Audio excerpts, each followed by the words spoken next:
Kalimat, awasilah dirimu sendiri, dan awasilah ajaranmu. Bertekunlah dalam semuanya itu, berasal dari 1 Timotius 4 ayat 16, tertulis dalam Alkitab. Berikut makna spiritualnya beserta referensi dari Alkitab, teks Nag Hammadi, dan teks kuno Kristen lainnya dengan bahasa yang mudah dipahami. Makna spiritual dari 1 Timotius 4 ayat ke-16. Awasilah dirimu sendiri. Ini berarti kita harus sering melihat diri sendiri dengan jujur. Kita perlu periksa hati, pikiran, dan perbuatan kita apakah sesuai dengan ajaran Tuhan. Seperti ketika kita melihat cermin untuk mengetahui wajah kita bersih atau tidak. Kita juga perlu melihat diri untuk tahu apakah hidup kita benar atau salah.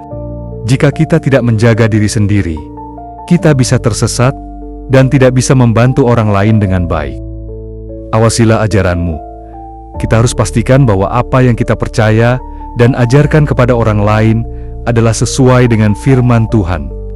Jangan sampai kita terpengaruh oleh hal-hal yang salah atau menyimpang dari ajaran Kristen yang sebenarnya. Bertekunlah dalam semuanya itu. Introspeksi dan menjaga ajaran bukan hanya dilakukan sekali saja, melainkan harus menjadi kebiasaan setiap hari. Kita harus terus konsisten untuk hidup dengan benar dan menyampaikan ajaran yang benar. Jika kita melakukan hal ini, tidak hanya diri kita yang akan mendapatkan kebaikan, tetapi juga orang-orang yang mendengar dan melihat contoh hidup kita.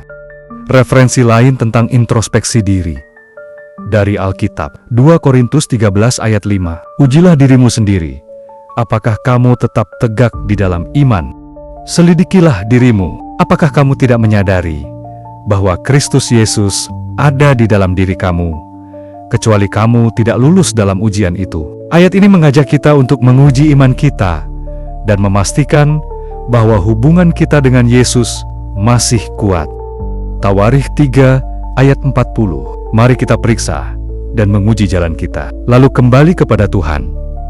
Introspeksi diri juga harus membuat kita mau kembali kepada Tuhan jika kita telah menyimpang. Yakobus 1 ayat 22-25.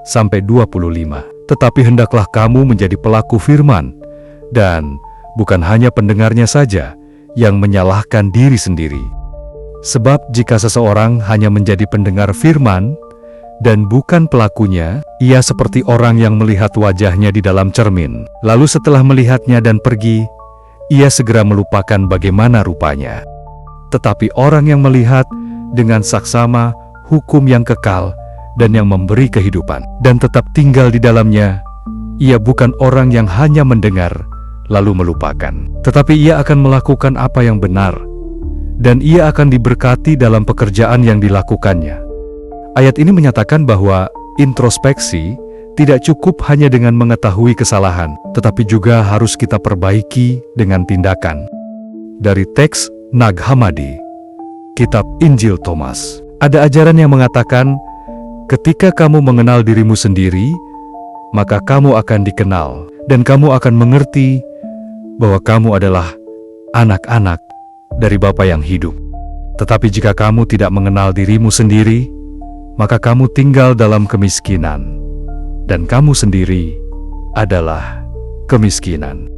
Ini berarti, dengan mengenal diri kita yang sebenarnya, kita akan menyadari hubungan kita dengan Tuhan dan nilai kita sebagai ciptaannya. Kita juga harus melepaskan pemikiran atau sikap yang salah tentang diri kita agar bisa melihat kebenaran. Dari teks kuno Kristen lainnya, Kitab Didache. Kitab ini yang mungkin berasal dari abad pertama atau kedua Masehi, mengajarkan kita untuk selalu berdoa, bertobat, dan menyikapi diri kita dengan baik terhadap sesama. Ini termasuk dalam bentuk introspeksi diri, di mana kita harus melihat apakah kita telah hidup dengan cinta dan kasih, seperti yang diajarkan Yesus. Kita juga harus menghindari hal-hal yang buruk, dan selalu memilih yang benar.